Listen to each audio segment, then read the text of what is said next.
जानकारी ले लेंगे, है ना। तो अगर हम लोग एफ ब्लॉक एलिमेंट की बात करें, एफ ब्लॉक एलिमेंट तो एफ ब्लॉक एलिमेंट्स जो भी हैं, एफ ब्लॉक एलिमेंट, तो उनको क्या बोला जाता है? एफ ब्लॉक एलिमेंट्स को, इसको बोला जाता है इनर ट्रांजिशन सीरीज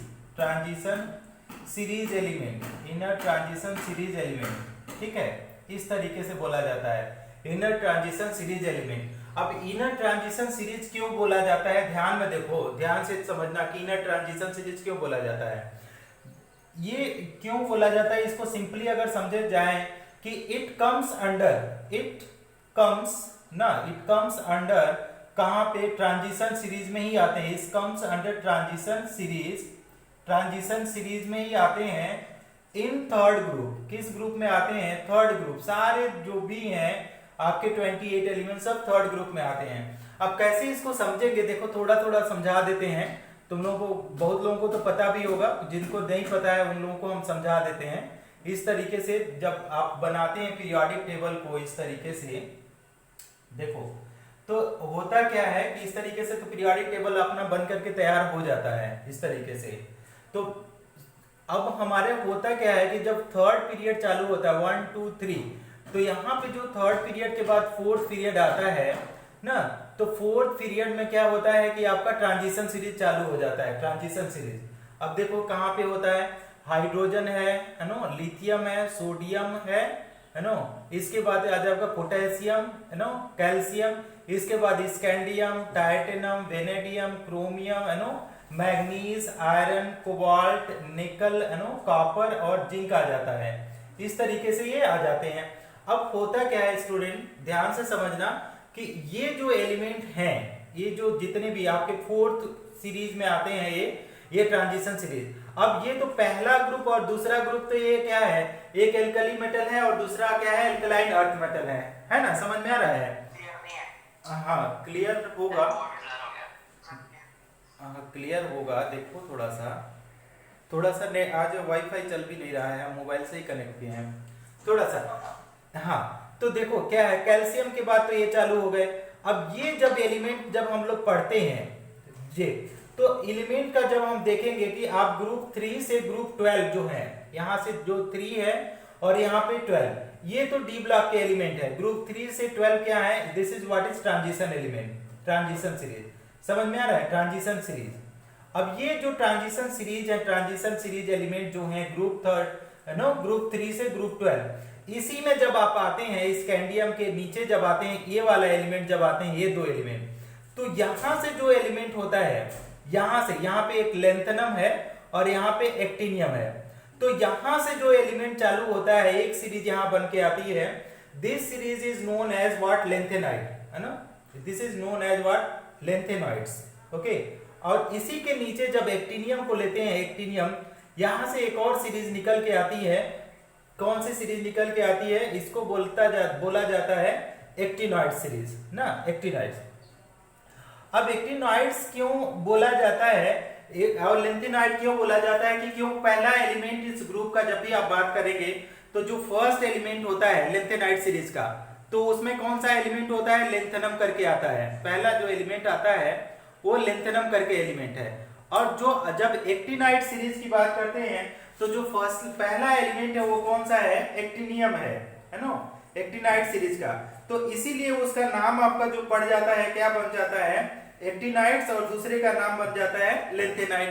अब जब इसको बोला जाता है, तो इसको बोला जाता है कि 4f सीरीज का एलिमेंट है, 4f, और इसको बोला जाता है 5f सीरीज का एलिमेंट।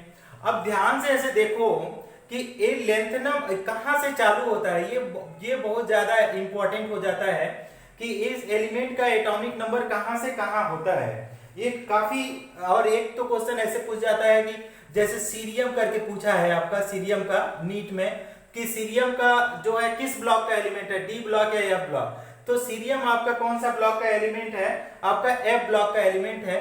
अब यहाँ पे देखो इसका होता है 57 एटॉमिक नंबर, 57, तो इसका कितना हो जाएगा आपका 58, राइट। और यहाँ पे अब 58 के बाद ये 50, यहाँ पे 59 आएगा, ये सब भरता भरता चला जाएगा।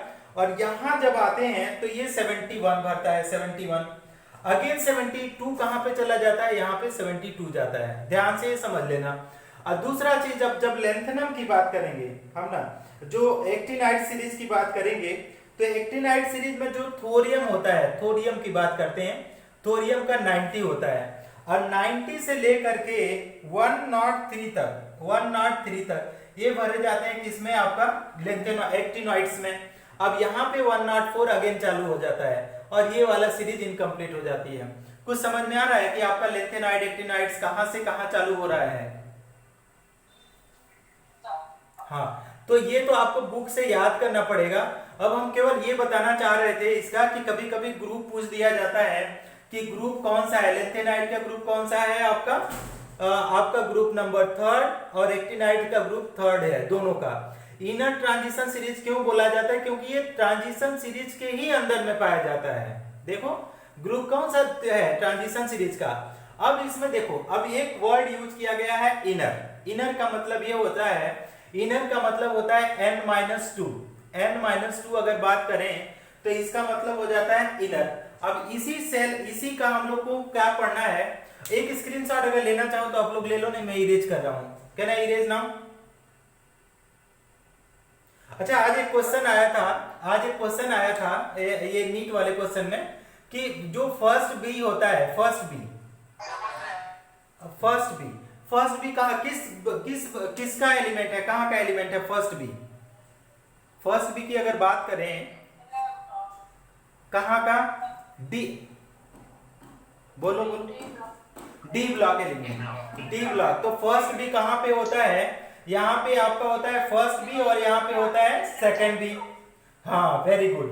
तो आपका ग्रुप नंबर आपने किसी ने बताया 11th ग्रुप को फर्स्ट बी बोलते हैं, 12 को सेकंड बी, और ये वाला जो होता है यहाँ से आपका हो जाता है थर्ड बी, ये दैट इज फोर्थ बी। अब ये सारे ऐसे आते हैं। तो ये क्वेश्चन डायरेक्ट क्वेश्चन आया था जो हम लोगों ने पढ़ा था कुछ दिन पहले, वो डायरेक्ट क्वेश्चन था। अब देखो इलेक्ट्रॉनिक कॉन्फ़िगरेशन इसी का पढ़ते हैं कि एफ ब्लॉक एलिमेंट का हम लोग पढ़ते हैं इलेक्ट्रॉनिक कॉन्फ़िगरेशन क्या होता है। तो एफ ब्लॉक देखो डी ब्लॉक की तरह ही एफ ब्लॉक का इलेक्ट्रॉनिक कॉन्फ़िगरेशन होता है कि जो लास्ट इलेक्ट्रॉन होता है वो तो आपका जाता ही है, किस ब्लॉक में जाएगा कि एफ ऑर्बिटल में जाता है। There is no doubt about it कि आपका लास्ट जो इलेक्ट्रॉन होगा एफ ब्लॉक में जाएगा, लेकिन वो सेल कहां पे प्रेजेंट होगा, किस ऑर्बिट में प्रेजेंट होगा, वो समझने की जरूरत है। तो जब आप एफ ब्लॉक का जनरल इलेक्ट्रॉनिक कॉन्फ़िगरेशन करते हैं तो देखिए क्या लिख सकते हैं कि लास्ट इलेक्ट्रॉन अगर लिखें, लास्ट इलेक्ट्रॉन कहां इंटर्स करता है, लास्ट इलेक्ट्रॉन दिखाई ही नहीं देगा आप लोगों को क्योंकि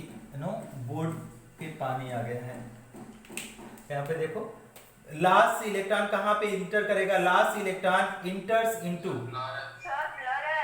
ब्लर है कुछ नहीं समझ, लास्ट इलेक्ट्रॉन एक सेकेंड इंटर्स इनटू एफ ऑर्बिटल। बहुत ज्यादा ब्लर है, बिल्कुल नहीं समझ में आ रहा है आप लोगों को।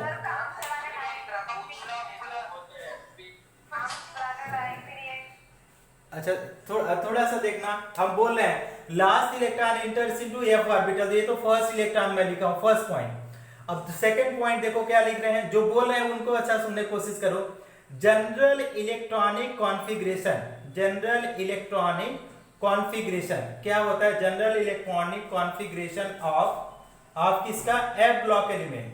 अगर एफ ब्लॉक एलिमेंट का अगर जनरल इलेक्ट्रॉनिक कॉन्फ़िगरेशन हम लोग पढ़ें तो देखो क्या हो जाएगा, n-2 में जाएगा, ध्यान से देखेंगे n-2f, 1 से लेकर के 14 इलेक्ट्रॉन जाएगा। इसके बाद जो आएगा किसमें जाएगा इलेक्ट्रॉन, n-1, किसमें जाएगा n-1, और ये जाएगा d में। कितना इलेक्ट्रॉन होगा, या तो 0 होगा या तो कितना हो जाएगा 1 आएगा। इसके बाद किसमें इलेक्ट्रॉन जाएगा ns2, ठीक। तो ये जनरल इलेक्ट्रॉनिक कॉन्फ़िगरेशन है, याद आपको रखना है। तो एक क्वेश्चन यहाँ पे पूछा जाता है विच ब्लॉक एलिमेंट, ऐसे पूछा जाता है विच ब्लॉक एलिमेंट्स, हम लिख देते हैं, एक जेई में क्वेश्चन आया हुआ है, विच ब्लॉक एलिमेंट्स है, क्या पूछा जाता है, all the 3 types of orbital, all the 3 types of orbital तो नहीं यूज किया है, सब सेल यूज किया है, सब सेल्स आर इनकम्प्लीट। अब उसमें आपको ऑप्शन दे दिया है कि पहला एस ब्लॉक करके दिया है, फिर उसने बी को पी ब्लॉक कर दिया है ना, पी ब्लॉक कर दिया है बी ऑप्शन में, पी ब्लॉक, सी ऑप्शन में डी ब्लॉक किया है, और आपका डी ऑप्शन में क्या बोला है, एफ ब्लॉक। कोई बता पाएगा कहां पे रहेगा, कौन सा आंसर हो सकता है? F block. हाँ, वेरी गुड। तो अगर एफ ब्लॉक एलिमेंट की अगर हम लोग बात करेंगे स्टूडेंट, तो उसमें क्या होता है कि सारे जो एलिमेंट होंगे, सारे एलिमेंट वो कैसे होंगे, मतलब 99% एलिमेंट के ये तीनों ऑर्बिट क्या हो जाएंगे, आपका इनकम्प्लीटली फिल्ड रहेंगे। अब नेक्स्ट पॉइंट जो हम लोग पढ़ने जा रहे हैं, इसको हटा करके देखो कि ये इसमें जो भी एलिमेंट है एफ ब्लॉक एलिमेंट में, तो एफ ब्लॉक एलिमेंट में ये माना जाता है कि इसमें बहुत सारे एलिमेंट क्या है, रेडियो एक्टिव एलिमेंट है, ठीक ना। तो आपका जो ये बोला जाता है, थर्ड पॉइंट देखो कि all the actinides are क्या है, रेडियो एक्टिव है, क्या है, रेडियो एक्टिव, दैट इज क्या बोला जाता है, मैन मेड है ना, that is made by human, ये जो भी एलिमेंट है ह्यूमंस की। एक्टिनाइड सीरीज की अगर हम लोग बात करें, तो एक्टिनाइड सीरीज में जो भी एलिमेंट है सब रेडियो एक्टिव हैं, और आपका ये बोला जाता है कि सबको आपने ह्यूमन ने बनाया हुआ है। समझ में आ रहा है इसको? एक आध एक्सेप्शन है, उसको एक्सेप्शन आप लोग देख लेना, ठीक है। प्रोमीथियम करके एक एलिमेंट है जो एक्सेप्शन है, बस इतना ही पढ़ना है। नेक्स्ट हेडिंग हम लोग जानेंगे कि जो एलिमेंट हम लोग पढ़ने जा रहे हैं, अब पीरियोडिसिटी पढ़ने जा रहे हैं, पीरियोडिसिटी इन प्रॉपर्टी। जितने भी एलिमेंट हैं वो क्या है, पीरियोडिसिटी इन प्रॉपर्टीज में उसको पढ़ेंगे। एक हेडिंग आता है स्टूडेंट, देखो ये रिप्रेजेंटेटिव एलिमेंट, ये लास्ट टेस्ट में भी आया था, रिप्रेजेंटेटिव की किसी टेस्ट में आया था, रिप्रेजेंटेटिव एलिमेंट्स, ठीक है। छोटा सा टॉपिक है कि रिप्रेजेंटेटिव एलिमेंट्स होते क्या हैं, तो ध्यान से समझना कि representative S and P block element को क्या बोला जाता है, S and P block elements क्या बोले, elements are known as representative element, इसको बोला जाता है रिप्रेजेंटेटिव एलिमेंट्स। अब रिप्रेजेंटेटिव एलिमेंट्स क्यों बोला जाता है, उसके पीछे रीजन ये है कि सारे जो एलिमेंट हैं उसमें क्या है, ये जो S and P block element हैं उसमें सारे टाइप के एलिमेंट हैं, तो इसीलिए लिखा गया S and P block elements are known as representative elements as they have क्या इनके पास है, दे हैव एलिमेंट्स ऑफ क्या है, एलिमेंट्स ऑफ क्या है, सॉलिड हो सकते हैं, सॉलिड भी हैं, फिर क्या है, लिक्विड भी है, फिर क्या है, गैस भी है, फिर क्या है, मेटल्स भी हैं ना, मेटल्स भी हैं, फिर क्या है, नॉन मेटल्स, राइट, फिर क्या है, एंड फाइनली क्या है, मेटोलाइट्स, ठीक। तो अब इन होने की वजह से, इन चीजों को होने से, सारे टाइप के एलिमेंट होने की वजह से इन एलिमेंट को रिप्रेजेंटेटिव एलिमेंट्स बोला जाता है। एक्सेप्शन में ये लिखा जाता है एक्सेप्ट 18 ग्रुप और 0 ग्रुप एज क्यों, एज दे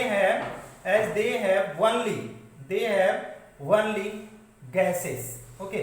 तो आपका ये है, तो अगर आपसे क्वेश्चन पूछा जाता है, कि है ना, which elements, हाँ बोलो,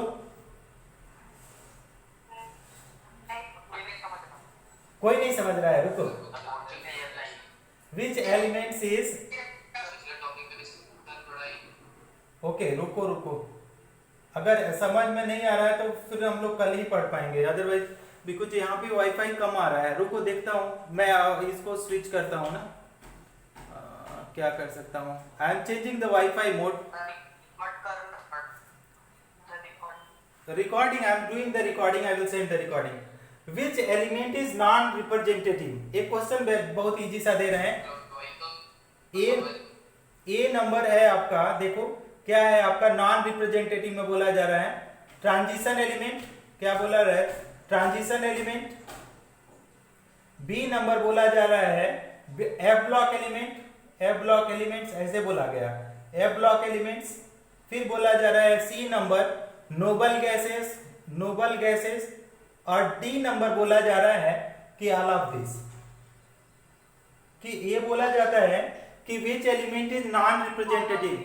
हाँ, तो ये सारे एलिमेंट क्या है, वेरी गुड वेरी गुड, ये सारे एलिमेंट क्या है कि नॉन रिप्रेजेंटेटिव एलिमेंट है। अगर आप लोगों से पूछा जाए कि नॉन रिप्रेजेंटेटिव, रीजन बस समझा रहा हूं, देखो नॉन रिप्रेजेंटेटिव ये इसलिए है कि अगर ट्रांजिशन एलिमेंट अगर बात करें तो सारे इसमें मेटल हैं, ठीक, ट्रांजिशन में क्या है, सारे मेटल हैं। अगर एफ ब्लॉक की बात करो, ये भी सारे क्या है, रेडियो एक्टिव मेटल हैं। नोबल गैस की बात करो तो सारे गैस हैं, लेकिन कंडीशन क्या है कि ऐसे एलिमेंट होना चाहिए जिसमें सॉलिड भी हो, लिक्विड भी हो, गैस भी हो, मेटल्स भी हो, नॉन मेटल्स भी हो और मेटलाइट्स भी हो। तो ये सारे अगर हैं, सारे टाइप के एलिमेंट जिस ब्लॉक में होंगे तो that block element will be what, representative element. नहीं समझ में आया? वही ब्लॉक के एलिमेंट्स क्या होंगे, रिप्रेजेंटेटिव एलिमेंट कहलाएंगे, जिनके पास कितने टाइप के एलिमेंट हो, solid, liquid, gas, metal, non metal and मेटलाइट्स। Okay, तो अगर इतने टाइप के एलिमेंट किसी ब्लॉक में है तो that is what are known as representative element. अगर यही बोला जाए ट्रांजिशन, तो ट्रांजिशन एलिमेंट हमने लिखा है, लेकिन आप लोग लिखोगे ट्रांजिशन मेटल, क्योंकि सारे ट्रांजिशन मेटल हैं। अब ये ब्लॉक एलिमेंट क्या है, ये भी मेटल्स ही हैं सारे। तो आपका ये ए बी में तो दोनों खाली मेटल हैं और तो कुछ है नहीं, मेटल्स हैं। सी में केवल गैस है, तो सॉलिड नहीं मिला, लिक्विड नहीं मिला, गैस है ना, मतलब सारे टाइप के होना चाहिए, solid, liquid, gas, metal, non metal, ये सब होना चाहिए। That block elements are known as representative elements. नहीं समझ में आया अभी भी? समझ गया, सबको समझ में आ गया? अब इसके ऊपर बहुत सारे क्वेश्चन गए हैं, बहुत सारे क्वेश्चन दिए गए हैं, आप लोग थोड़ा सा जा करके पढ़ना। अगर आप लोगों से ये बोला जाए स्टूडेंट, ये बोला जाए, एक और क्वेश्चन मैं कर देता हूं, उसको ध्यान से समझना, ठीक है? एक दो क्वेश्चन करा देता हूं, इसको स्क्रीनशॉट लेना चाहो तो ले लो। Can I erase now?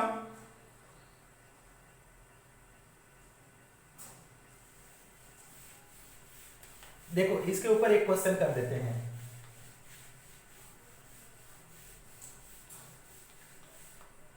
Which is, question है, question which is correct electronic, which is no correct electronic configuration of, बोला जा रहा है करेक्ट इलेक्ट्रॉनिक कॉन्फ़िगरेशन ऑफ, किसका कॉन्फ़िगरेशन पूछा जा रहा है, कॉन्फ़िगरेशन ऑफ क्या है, रिप्रेजेंटेटिव एलिमेंट, है नो, रिप्रेजेंटेटिव एलिमेंट।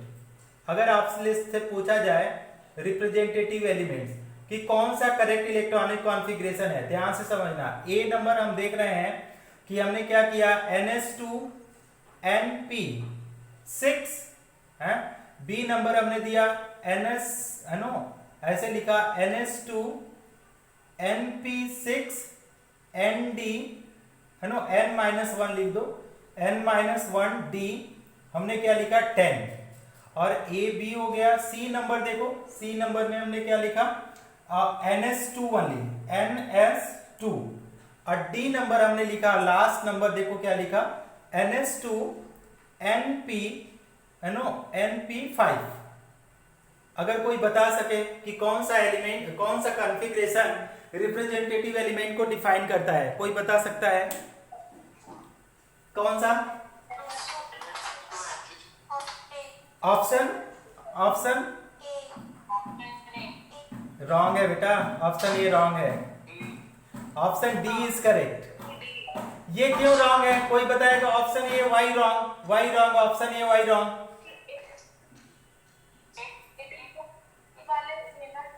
हाँ, इट इज नोबल गैसेस, ये क्या है, ये नोबल गैसेस है, तो इसलिए ये रॉन्ग है। तो ऐसे थोड़े छोटे छोटे ट्रिकी क्वेश्चन आ जाते हैं, बी ब्लॉक में आते हैं, लेकिन एक्सेप्ट ग्रुप, एक्सेप्ट लिखा था ना, एक्सेप्ट कौन सा ग्रुप, एक्सेप्ट ग्रुप 18 और 0 ग्रुप, हाँ ये लिखा था मैंने, ध्यान देना तुम लोग, एक्सेप्ट ग्रुप 18 और 0 ग्रुप मैंने लिखा था। एक और क्वेश्चन करो तो इसके ऊपर question, which is a group of, ऐसे बोला जाए, ग्रुप ऑफ रिप्रेजेंटेटिव एलिमेंट, ध्यान देना, तो रिप्रेजेंटेटिव एलिमेंट ना, इस तरीके से देखना, ऐसे भी बहुत सारे क्वेश्चन बनते हैं इसके ऊपर। Which is the group of representative. एक क्वेश्चन हमने बता दिया, मान लो 7A बना दिया, दूसरा हमने क्या बना दिया, फर्स्ट बी बना दिया, दूसरा हमने बता दिया सेकंड बी, तीसरा चौथा हमने बता दिया जीरो ग्रुप। ठीक, तो अगर आप लोगों से पूछा जाए कि कौन सा ग्रुप जो है वो रिप्रेजेंटेटिव एलिमेंट को रिप्रेजेंट, ऑप्शन फिर से बोलो, ए। तो ये कौन सा है, ये हैलोजेंस है। ये कौन सा, ऑप्शन नंबर ए हैलोजेंस है। अब हैलोजेंस को ले लो, तो हैलोजन में देखो फ्लोरीन, क्लोरीन, ब्रोमीन, कौन सा, आयोडीन और एस्टाटीन है। अब फ्लोरीन देखो, फ्लोरीन और क्लोरीन अगर इसको बात करें तो ये गैस है। ब्रोमीन को देखो तो ये सॉलिड है ना, लिक्विड है। ब्रोमीन क्या है, लिक्विड में है, ब्रोमीन आपका लिक्विड है। आयोडीन करो और एस्टाटीन करो, ये कैसे हैं, सॉलिड है। अच्छा, तो सॉलिड, गैस, लिक्विड, सॉलिड ये है। अब देखो ये क्या है, ये मेटल है ना, एस्टाटीन क्या है, मेटल है। और ये तीनों चीज क्या है, ये तीनों चीज बोला जाए ये सब नॉन मेटल है, नॉन मेटल। तो यही बोला जा रहा है कि इनमें जो है ए ब्लॉक जो एलिमेंट्स जो हैं इसमें क्या है, जो ये क्या बोलते हैं पी ब्लॉक जो एलिमेंट के ग्रुप्स हैं उनमें बहुत जो ग्रुप हैं, ऐसे ग्रुप में बहुत सारे टाइप के एलिमेंट हैं, जैसे गैस होंगे, लिक्विड होंगे, सॉलिड होंगे, मेटल होंगे, नॉन मेटल होंगे, मेटलाइट्स होंगे। तो these elements are known as what, representative element. समझ में आया आप लोगों को? स्टूडेंट कुछ हवा लगा? ऑप्शन बी और ऑप्शन सी बोल रही हैं। ऑप्शन बी देखो बेटा, ऑप्शन बी कौन सा है, ये ग्रुप नंबर का दिख नहीं रहा है, क्या है वो, है ऑप्शन दिख नहीं रहा। अच्छा, क्लियरिटी प्रॉब्लम ना, क्लियरिटी ना,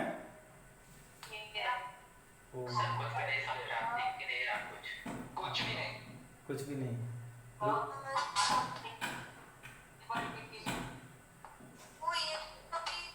क्या बोलेंगे, द डिस्टेंस बिटवीन, ऐसे लिखेंगे the distance between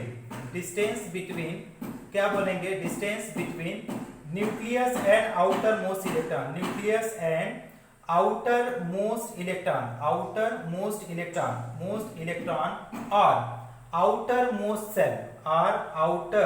most shell, ऐसे भी लिखेंगे आउटर मोस्ट सेल और वैलेंस सेल, इसको भी बोला जाता है, और valence shell is known as, उसको क्या बोला जाता है, is known as atomic radii. ध्यान से समझेंगे, तो एटॉमिक रेडियाई क्या बोला जा रहा है कि एक मान लीजिए इस तरीके से एटम है और ये न्यूक्लियस है और यहाँ पे इलेक्ट्रॉन है, तो जो ये डिस्टेंस होगा ना स्टूडेंट, जो ये डिस्टेंस होगा उसी को हम लोग क्या बोलते हैं, आर ए मतलब ये क्या हो जाएगा, एटॉमिक रेडियाई। ध्यान से समझिएगा, इसका मतलब क्या हुआ एटॉमिक रेडियाई, कि the distance between nucleus and outer most electron, the distance between nucleus and outer most electron और आउटर मोस्ट सेल और वैलेंस सेल, सब एक ही मतलब है, is known as atomic radii. Generally it is क्या करते हैं, जनरली मेजर्ड इन, है ना, किसमें मेजर्ड किया जाता है, मेजर्ड इन पिकोमीटर। ओके, तो पिकोमीटर में इसको क्या किया जाता है, मेजर किया जाता है। This is what is atomic radii. समझ में आया, डेफिनेशन समझ में आया स्टूडेंट आप लोगों को एटॉमिक रेडियाई का? अच्छा, वेरी गुड। अब देख, हाँ बोलो बेटा, कौन कुछ पूछ रहा था क्या? ओके, देखो तुम लोग क्या करो ना, हम कोशिश करेंगे, तुम लोग का हेल्प करना चाहते हैं, हम कोशिश करेंगे कि तुम लोगों को कुछ अच्छा वीडियो बना करके हम ग्रुप में डाल दिया करेंगे, आप लोग उसको भी देखना। जो ये पढ़ा रहे हैं इसका तो डाल ही देंगे, कुछ देखेंगे, कोशिश करेंगे, जैसे टाइम मिलेगा तो और कर देंगे। देखो रेडियाई, अब देखते हैं टाइप्स ऑफ रेडियाई, हम लोग पढ़ने की कोशिश करते हैं, टाइप्स ऑफ रेडियाई। तो टाइप्स ऑफ रेडियाई जब हम लोग पढ़ने की कोशिश करते हैं स्टूडेंट, तो कई टाइप के रेडियाई होते हैं। पहला रेडियाई जो आता है, जो ध्यान में आता है, उसको बोलते हैं कोवेलेंट रेडियाई। ठीक, दूसरा जो रेडियाई ध्यान में आता है उसको बोलते हैं आयोनिक रेडियाई। ठीक, आयोनिक रेडियाई। और तीसरा जो रेडियाई आता है उसको बोलते हैं मेटेलिक रेडियाई, है ना, मेटेलिक रेडियाई। एक और टाइप में आता है, उसको बोलते हैं वांडर वाल रेडियाई, वांडर वाल रेडियाई। अब देखो वाल रेडियाई, अब इसको समझना है थोड़ा थोड़ा। कोवेलेंट रेडियाई किसमें होगा? Found in covalent compound, found in किसमें हो जाएगा? Covalent compound, covalent compound. तो इसका डेफिनेशन कुछ होगा, फाउंड इन कोवेलेंट कंपाउंड। ये किसमें फाउंड, आयनिक रेडियाई किसमें फाउंड जाएगा, पाया जाएगा? फाउंड इन आयोनिक कंपाउंड, हाँ ionic compound, very good, ionic compound. तीसरा जो है आपका फाउंड इन मेटल्स, है ना, फाउंड इन किसमें हो जाएगा? Found in metals. लास्ट वाला जो है ये किसमें पाया जाएगा? वांडर वाल रेडियाई। कोई बताएगा? फाउंड इन, कोई बता दे, फाउंड इन किसमें पाया जाएगा? Anyone? Found in molecule, very good, molecule. और कोई दूसरा word? Found in molecule, very good. Found in gases, GAS, gaseous molecules, या सीधे गैसेस लिखो, इतना है। Found in gases in solid state, in solid state. ये क्वेश्चन बहुत पूछा गया है कि जो वांडर वाल रेडियाई मिला जाता है उसको किस स्टेट में मेजर किया जाता है। कुछ बच्चे लिख जाते हैं गैसेस, गैसियस स्टेट में कहां पे मॉलिक्यूल को आप मेजर करोगे रेडियाई को? कभी इम्पॉसिबल है। तो गैसियस जब वांडर वाल रेडियाई मेजर करते हैं, गैसेस को पहले तो सॉलिड में कन्वर्ट करते हैं, है ना, उसको फ्रीज करके सॉलिड में कन्वर्ट करेंगे, फिर मेजर करेंगे, अदरवाइज रेडियाई नहीं किया जाता है। तो जो भी रेडियाई हम लोग मेजर करते हैं, सारे टाइप की रेडियाई हम लोग सॉलिड स्टेट में ही मेजर करते हैं, वो भी चाहे किसी टाइप का कंपाउंड हो। अब जो इसमें देखो, एक स्क्रीनशॉट ले लो आप लोग, एक स्क्रीनशॉट ले लो, फिर एक पढ़ाते हैं। इरेज करूं? हाँ, अब इसमें जो पहला जो हेडिंग है वो है कोवेलेंट रेडियाई। अब कोवेलेंट रेडियाई, आपको पता है कि कोवेलेंट बॉन्ड भी आप लोगों ने पढ़ा है, जो फर्स्ट बैच वाले होंगे, सेकंड बैच वाले भी को भी शायद पढ़ाया गया है, पता नहीं। तो कोवेलेंट रेडियाई देखो स्टूडेंट, कोवेलेंट रेडियाई, अब ये मान लो एक Cl2 मॉलिक्यूल है, Cl2 मॉलिक्यूल। अब Cl2 मॉलिक्यूल के में बॉन्ड कैसा है? एक Cl है इस तरीके से और एक और Cl है इस तरीके से। तो इस तरीके से ओवरलैपिंग हुआ है। कैसे ओवरलैपिंग है? एक क्लोरीन के पास 7 इलेक्ट्रॉन होते हैं, 2 2 4 1, है ना, 6 1 7, यहाँ पे 2 2 4 2 6 और एक यहाँ पे 7 है। तो ऐसे देखेंगे दोनों के पास 8 8 इलेक्ट्रॉन, 2 2 4 2 6 2 8, 2 2 4 2 6 2 8। अब इस प्रोसेस में, कोवेलेंट बॉन्ड के प्रोसेस में अगर देखा जाए तो ये दोनों एटम क्या हो गए? एक दूसरे पे क्या हुआ है? ओवरलैप हो गए हैं, एक दूसरे के ऊपर क्या है? उसके ऑर्बिटल ओवरलैप हो गए हैं। तो इस कंडीशन में देखो, हाँ ये, तो ये वाला, वेरी गुड वेरी गुड। तो ये इस कंडीशन में होता क्या है? ये जब ओवरलैप हो जाएंगे तो इस कंडीशन में जब हम लोग रेडियाई मेजर करेंगे तो कैसे करेंगे? Covalent radii, the half of क्या है? इंटरमॉलिक्यूलर डिस्टेंस, है ना, इंटरमॉलिक्यूलर नहीं, इंटरन्यूक्लियर, है ना, internuclear distance in covalent molecule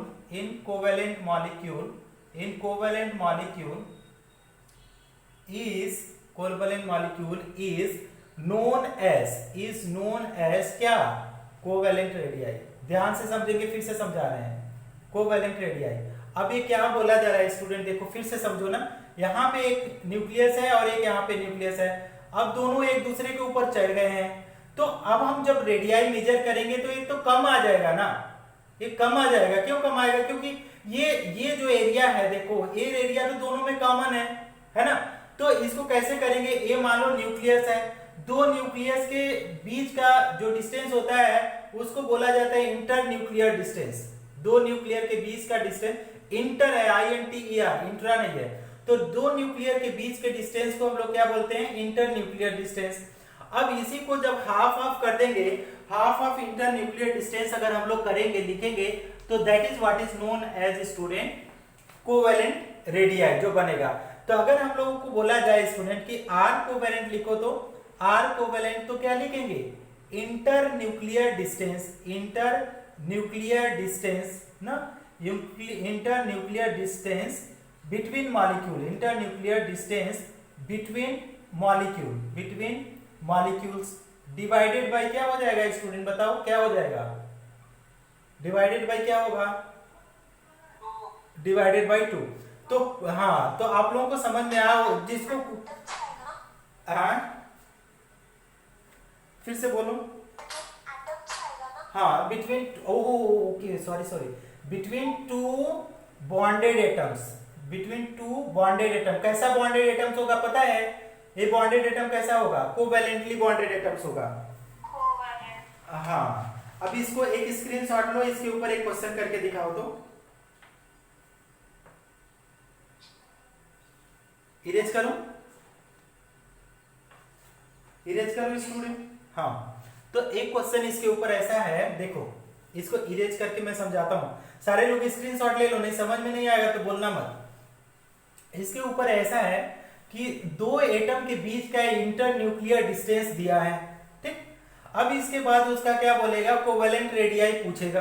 तो हम लोग कैसे कैलकुलेट करेंगे, तो यहां पे एक क्वेश्चन है, कैलकुलेट द क्या बोल रहा है, calculate the covalent radii of atom, covalent radii of atom, covalent radii of atoms, okay, atoms if internuclear distance, if internuclear distance, nuclear distance for, internuclear distance for किसके लिए, for H2 दिया गया है कितना, 74 पिकोमीटर, ए number, इसको calculate करो। B number Cl2 दिया है, Cl2 कितना दिया है, 198 पिकोमीटर, और आपका डी नंबर दिया है Br2, किसका दिया है, Br2 ये दिया है 228 पिकोमीटर। तो इन सब चीजों में क्या बोला जा रहा है कि आपका कोवेलेंट रेडियाई कैलकुलेट करो। तो मतलब ये हुआ, देखो स्टूडेंट एक करके दिखाता हूं, दो हाइड्रोजन एटम इस तरीके से हैं, ठीक ना स्टूडेंट, देखो एक हाइड्रोजन यहाँ पे हो गया, एक हाइड्रोजन यहाँ पे, इन दोनों का देखो ए वाला तो कॉमन हो गया, इसी के लिए इसको डिवाइड करते हैं। अब स्टूडेंट इन दोनों के बीच का जो डिस्टेंस है बेटा, इसको देखो, इसका कितना डिस्टेंस दिया है, 74 पिकोमीटर, 74 दिया है।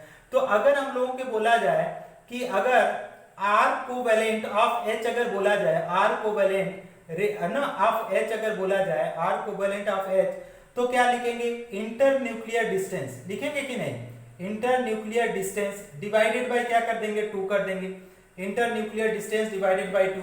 तो आपका दिया है 74/2, तो यहाँ पे कर 2 3 जा 37 पिकोमीटर में आ जाएगा, 37 पिकोमीटर। तो ये तो आपका हाइड्रोजन का अगर बोला जाए कि आपका रेडियाई कितना आ जाएगा, तो 37 पिकोमीटर आ जाएगा। इसी तरीके से अगर बोला जाए कि अगर आप लोग ब्रोमीन का देखो, तो ब्रोमीन तो बहुत बड़ा मॉलिक्यूल है, इस तरीके से उसका एटम बन के आएगा। तो आपका यहाँ पे Br है और यहाँ पे Br है, देखो। तो अब इन दोनों के बीच का डिस्टेंस देखो दिया है बेटा, कितना दिया है, 228 दिया है, 228। तो R कोवेलेंट ऑफ अगर पूछा जाए, R कोवेलेंट ऑफ Br, तो यहाँ पे उसी फार्मूला को लगा देंगे कि इंटर न्यूक्लियर डिस्टेंस, इंटर दो न्यूक्लियस के बीच का डिस्टेंस, इंटर न्यूक्लियर डिस्टेंस हम लोग लिखेंगे, इंटर न्यूक्लियर डिस्टेंस, अब उसको डिवाइडेड बाय 2 कर दें, तो आपका इंटर न्यूक्लियर डिस्टेंस कितना है, 228 है, डिवाइडेड बाय 2 कर दें तो 114 आ जाएगा पिकोमीटर। देखो कुछ हवा लगा आप लोगों को, इंटर न्यूक्लियर डिस्टेंस कैसे पाए, एक्सरे टेक्निक से पाया जाता है, x ray technique, x ray technique. Inter nuclear distance और रेडियाई कैसे पाया जाता है, रेडियाई आल्सो, ये कैसे पाया जाता है, ये एक्सरे टेक्निक, एक्सरे टेक्निक। अब जब आप लोग ग्रेजुएशन करेंगे ना, एमएससी वगैरह करेंगे या हायर लेवल में जाएंगे ना, तब वहां पे आप लोग पढ़ेंगे, वहां पे, तो वहां पे बहुत सारे के स्पेक्ट्रो, एक केमिस्ट्री भी आती है इसके लिए, उसको बोला जाता है स्पेक्ट्रोस्कोपी, स्पेक्ट्रोस्कोपी, ये ब्रांच ऑफ केमिस्ट्री है। स्पेक्ट्रोस्कोपी नाम से तो छोटा सा लग रहा है, ये ब्रांच ऑफ केमिस्ट्री है। तो वो क्या करता है, स्पेक्ट्रा देता है, जैसे हाइड्रोजन स्पेक्ट्रम हम लोग नहीं पढ़े थे, उसी तरीके से स्पेक्ट्रम देता है। तो उसके हेल्प से हम लोग क्या करते हैं, रेडियाई मेजर करते हैं। वो आउट ऑफ सिलेबस है, बहुत ज्यादा अंदर घुसने की आपको जरूरत नहीं है, नहीं तो कंफ्यूज हो जाएंगे। ठीक, एक स्क्रीनशॉट लेना बेटा तो इसका। आयनिक रेडियाई होगा वो कहाँ पे, आयनिक कंपाउंड में हम लोग मेजर करेंगे। अब जो सेकंड पॉइंट इसमें जो हम लोगों को ध्यान देने की चीज है स्टूडेंट, कि ध्यान देने की क्या चीज है उसमें, कि इसका डेफिनेशन, मान लीजिए आयनिक रेडियाई एग्जांपल में अगर हम लोग लिखेंगे एग्जांपल कि कोई भी कंपाउंड NaCl ले लो, KCl ले लो, LiCl ले लो। अब इन चीजों का कैसे हम लोग आयनिक रेडियाई फाइंड आउट करते हैं, तो इसका डेफिनेशन है the effective distance from the centre of nucleus. क्या बोल रहे हैं, द इफेक्टिव डिस्टेंस, यहाँ पे the effective distance okay from centre of nucleus, from centre of nucleus, nucleus के सेंटर से, centre of nucleus of the किसका, of the ion, centre of nucleus of the ions up to which it has influence, up to क्या बोला जा रहा है, which, up to which it has influence, किसका influence बोला जा रहा है, न्यूक्लियस का, up to which has influence in the ionic bond, in the ionic bond. अब ध्यान से समझो इसका मतलब क्या है, कि क्या effective distance from the centre of nucleus of ions. अब मान लो हमारे पास एक Na+ आयन है या हमारे पास Cl- आयन है, तो ये बोला जा रहा है कि मान लो इतना, अब हमारे पास सोडियम एटम है, ये बोला जा रहा है कि ये जो न्यूक्लियस का कितना दूर तक इफेक्ट्स है ना, या इसमें क्लोरीन में बोला जाए कि क्लोरीन का कितना दूर, क्लोरीन के न्यूक्लियस का कितना दूर तक जो इफेक्ट है, that effect is known as ionic radii ना। तो इसको R- से रिप्रेजेंट करेंगे और इसको क्या बोलेंगे, R+। समझ में आ रहा है, तो इसका डेफिनेशन थोड़ा सा लिटिल डिफिकल्ट समझा जाता है, कि इसको मेमोराइज करना है आपको, कि द इफेक्टिव डिस्टेंस, क्योंकि ये फोर्स ऑफ अट्रैक्शन है, कुछ और चीजें तो है नहीं, तो effective distance from the centre of nucleus of ions, तो Na+ आयन और Cl- आयन है। अब इसका इफेक्टिव डिस्टेंस कहां से, सेंटर से आउटर सेल की बात करेंगे, up to which it has influence, up to which it has influence in the ionic bond ना, that is in the ionic bond, या बोल रहे हैं influence is known as ionic bond, ऐसे भी कर सकते हैं, influence is known as ionic bond, is known as क्या बोल सकते हैं, आयनिक बॉन्ड। कुछ समझ में आ रहा है इसका डेफिनेशन आप लोगों को? हाँ, एक स्क्रीनशॉट लेना बेटा, तो एक स्क्रीनशॉट लो इसका। ओके, तो अब इसको हम इरेज करके इसके ऊपर एक क्वेश्चन कराते हैं, एक दो क्वेश्चन उसको करो, इसके बाद इसको ऑफ करेंगे। कल दोनों रेडियाई पढ़ेंगे, मेटेलिक और वांडरवाल रेडियाई, कल 10:30 बजे हम लोग पढ़ेंगे। तो देखो इसका जब हम लोग क्वेश्चन कैसे किया जाता है, कि इसमें भी आपका बहुत सारे डेटा गिवन रहेंगे, ठीक है। तो कैसे फॉर्मूला करेंगे कि R आयनिक, अगर हम लोग लिखा जाए कि हम लोग कैसे फॉर्मूला करेंगे, तो कोई हमारे पास R आयोनिक कंपाउंड है, R आयोनिक कंपाउंड, कोई भी R आयोनिक कंपाउंड्स है, तो इसके क्या बोलेंगे कि R कैटायन ना, R कैटायन ना प्लस R एनायन, ऐसे करेंगे, R cation plus R anion, ठीक, इस तरीके से R कैटायन। तो अगर R आयोनिक अगर लिखा जाए, R आयोनिक, तो यहाँ पे R पॉजिटिव लिख देंगे, R positive that is cation plus R negative that is anion, ये हमारा आ जाएगा आयनिक रेडियाई। अब इसके ऊपर क्वेश्चन देखो, कैसे क्वेश्चन करेंगे, कि क्या बोला जा रहा है, calculate the ionic radii of Cl- ion, calculate the ionic radii of, calculate the ionic radii of Cl- ion if में ये बोला जा रहा है, if में ये बोला जा रहा है, if NaCl is 276 picometer and Na+ is 95 picometre, इतना दिया है, ठीक। तो अब हमारे पास पूछा जा रहा है कि Cl- आयन कैसे करेंगे, तो R आयनिक हम लोग लगाएंगे, R ionic equal to R क्या लिखेंगे, Na+ प्लस R Cl-, तो R आयनिक में हमारे पास क्या है बेटा, देखो 276 है, 276, और R Na+ अगर देखो तो कितना है, 95 दिया है, प्लस R Cl- हम लोग कैलकुलेट करेंगे, तो R Cl- कैसे लिखाएंगे, 276 माइनस क्या है 95। तो इसको अगर कैलकुलेट कर रहे हो तो कितना आ जा रहा है 181 पिकोमीटर। तो रेडियाई कैसा किसी भी आयन का रेडियाई यहाँ पे radii of Cl minus ion कितना आ गया बेटा, देखो कितना आ गया radii of Cl minus ion 181 picometer. समझ में आ गया आप लोगों को? अच्छा, और क्वेश्चन कराऊं? हाँ, अच्छा एक और क्वेश्चन करो, एक ओके समझ में आ गया। तो ऐसा करो तुम लोग बस करो, हम क्वेश्चन तुम लोगों के ग्रुप में डालते हैं, या तो आप खुद ही एक्सरसाइज करो, नारायणा बुक उठाओ और एक लाइन से